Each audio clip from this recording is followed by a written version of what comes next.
Hi అండి. Welcome to our channel. మీలో ఎంతమందికి రాగి జావ తాగే అలవాటు ఉంది? ఒకవేళ లేకపోతే అలవాటు చేసుకోండి. హెల్త్‌కి అయితే చాలా మంచిది. వెయిట్ లాస్ అవ్వాలనుకునే వాళ్ళకి కూడా చాలా బాగా పనిచేస్తుంది.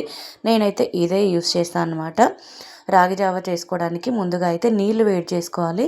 ఇక్కడ నేను ఇద్దరికి సరిపడా రాగి జావ చేస్తున్నాను కాబట్టి 2 గ్లాసుల నీళ్లు తీసుకున్నాను. ఇలా రాగి పిండి నేనైతే మిక్సీలో పట్టుకొని రెడీ చేసుకొని డబ్బాలో స్టోర్ చేసుకుంటాను అనమాట.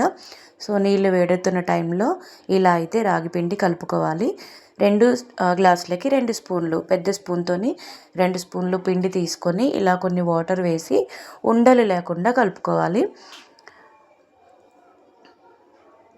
ఇలా ఉండలు లేకుండా కలుపుకున్న తర్వాత ఇంకా నీళ్లు మరుగుతున్న టైంలో ఈ పిండి అయితే దాంట్లో కలిపేయాలి. ఇంకా కలిపేసిన వెంటనే నీళ్ళలో వేసిన వెంటనే కలుపుతూ ఉండాలండి, లేదంటే ఉండలు కట్టిపోతుంది, కింద అడుగు భాగంలో చేరిపోతుంది అనమాట ముద్దగా వేసి. ఇలా కలుపుతూ 2-3 నిమిషాలు స్టవ్ మీదనే ఉంచాలి. నేను మట్టి పాత్రలో చేస్తున్నాను కాబట్టి చాలా హీట్ ఉంటుందన్నమాట. సో తొందరగా స్టవ్ ఆఫ్ చేసినా పర్లేదు, ఇంకా మరుగుతూనే ఉంటుంది. మన రుచికి సరిపడినంత సాల్ట్ వేసుకోవాలి. ఈ ప్రాసెస్ అయితే ఒక 5 మినిట్స్ ఇలా మీడియం ఫ్లేమ్ మీద ఉంచేసి ఇలా రాగి జావ దగ్గరికి పడేంత వరకు ఉంచాలన్నమాట. ఇక్కడైతే నేను స్టవ్ ఆఫ్ చేసేసాను. స్టవ్ ఆపిన తర్వాత ఇంకా 2 మినిట్స్ వరకు కూడా చూడండి ఇలా బబుల్స్ వస్తూనే ఉన్నాయి. ఇంకా దీన్నైతే నేను ఫెర్మెంటేషన్కి పక్కన పెట్టేశాను. ఇది నెక్స్ట్ డే మార్నింగ్ అనమాట. అప్పటికప్పుడైనా తాగొచ్చు, లేదా ఇలా ఇంకా పులియబెట్టుకొని తాగినట్లయితే హెల్త్కి చాలా మంచిది. సో నెక్స్ట్ డే మార్నింగ్ ఇలా మొత్తం కలిపేసి దాంట్లో మనం కర్డ్ వేసుకోవాలి.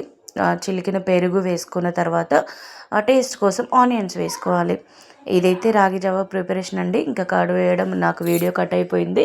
సో మనకి తగినంత కర్డ్ వేసుకొని